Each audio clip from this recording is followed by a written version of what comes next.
রব্বুল আলামিন বলেন কেমনে দিন অস্বীকার করে নবী আপনি তাকান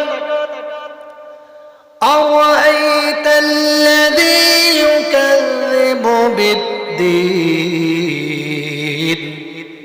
নবী আপনি কি দেখেন নাই কিছু সংখ্যক মানুষ যারা দিনকে অস্বীকার করে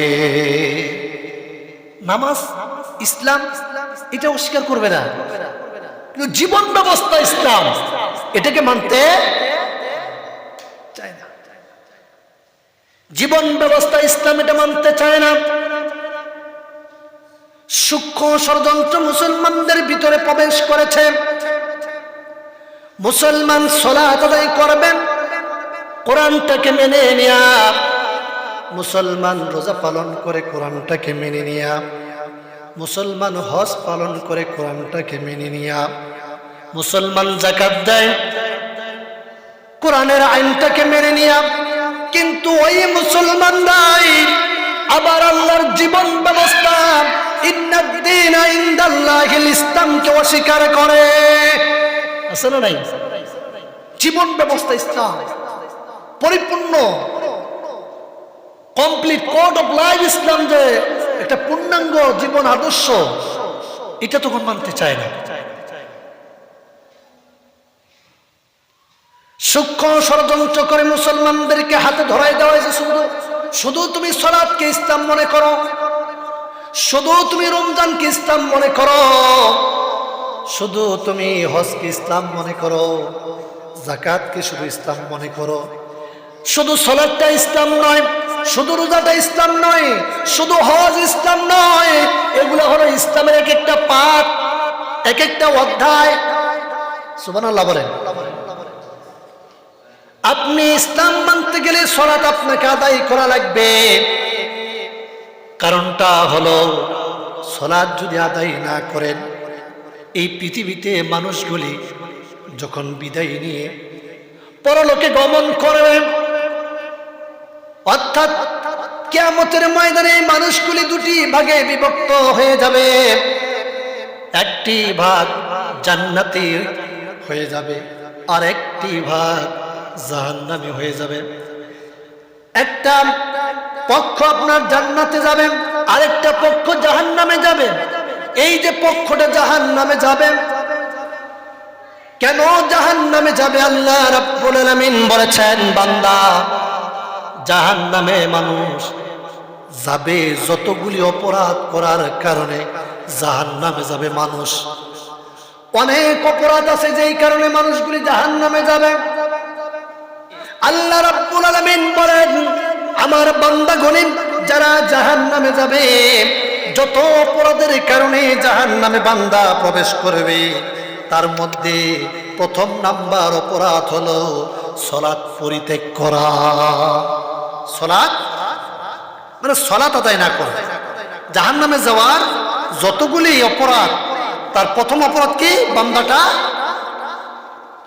বলেন না কেন মানে বলতে গেলে ধরা খাইবেন নাকি ধরা খাবেন তারপরে বলে একটু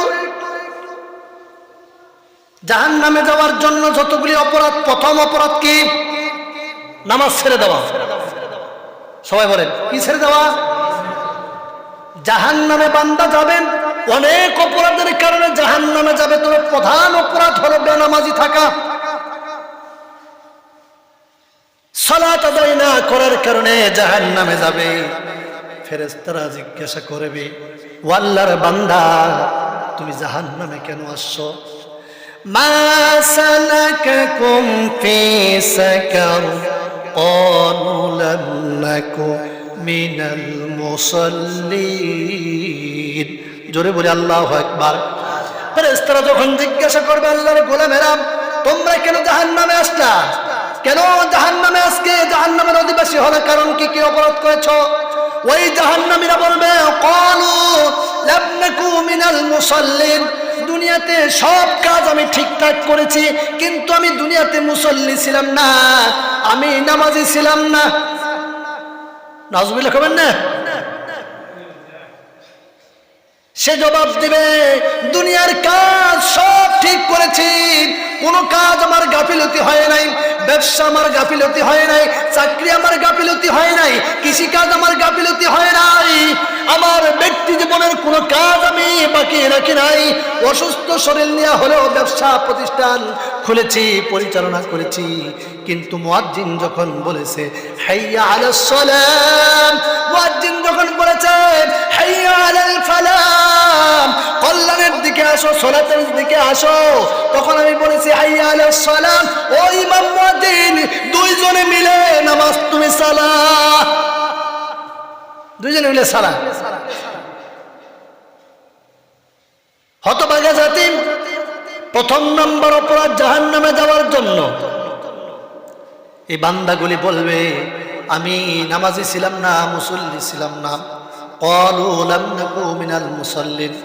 তারপরে 2 নম্বর অপরাধ ওয়ালাম নাকু নুতঈমুল মিসকিন, এবং মিসকিনদেরকে খাবার দিতাম না, মিসকিনদেরকে খাবার দিতাম, সালাত আদায় করতো না।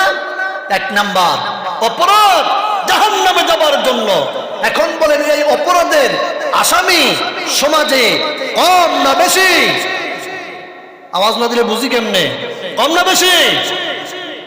এখন বলেন এই যে অপরাধীগুলো আছে, এই অপরাধী ব্যক্তিগুলাই নামাজি ব্যক্তির সমালোচনা কম করে না বেশি করে?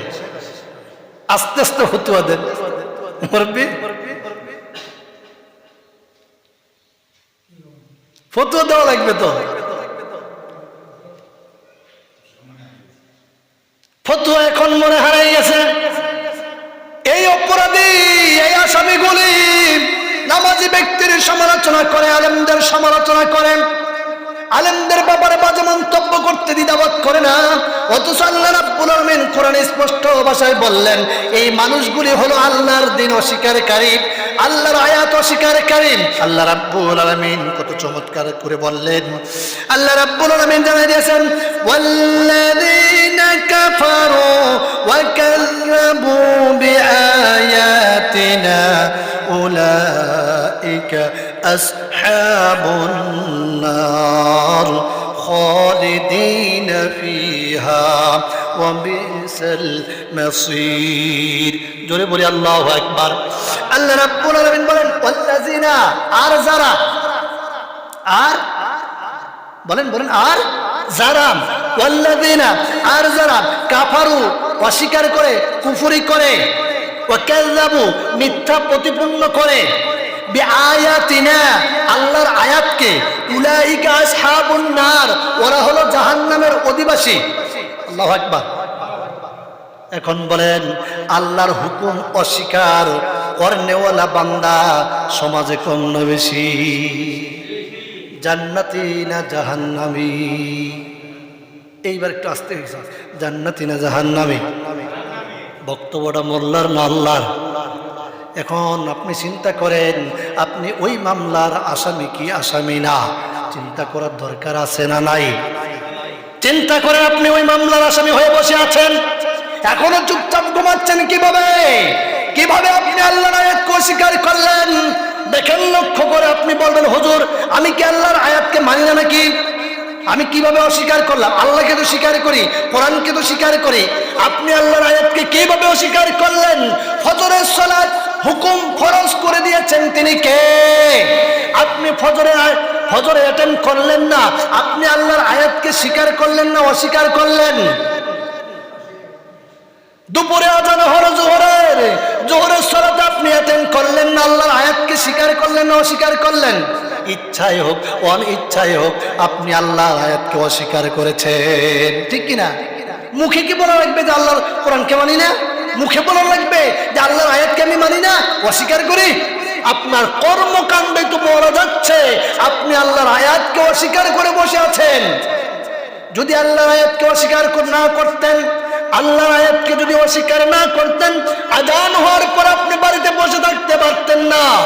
আপনি আজান হলে মসজিদে হাজিরা দিতেন, আপনার উপরে হজ ফরজ হলে আপনি হজ পালন করতেন, আপনার উপরে যাকাত ফরজ হওয়ার পরে যাকাত আদায় করতেন। কিন্তু আপনি যে আল্লাহর আয়াতকে পরোক্ষভাবে অস্বীকার করছেন সেটা আপনি জানেন না। জানেন কিন্তু ফতোয়া তো দেওয়ার জন্য উস্তাদ, আপনি যে কাফের হয়ে বসে আছেন, অস্বীকারী হয়ে বসে আছেন, আল্লাহর বিধানগুলি একটা মানেন না, এটার ব্যাপারে কোনো বক্তব্য আপনার নাই, কোনো চিন্তা নাই, কোনো ফিকির নাই, কিন্তু অন্যের পিছনে লাগার মানুষের স্বভাব আছে না নাই?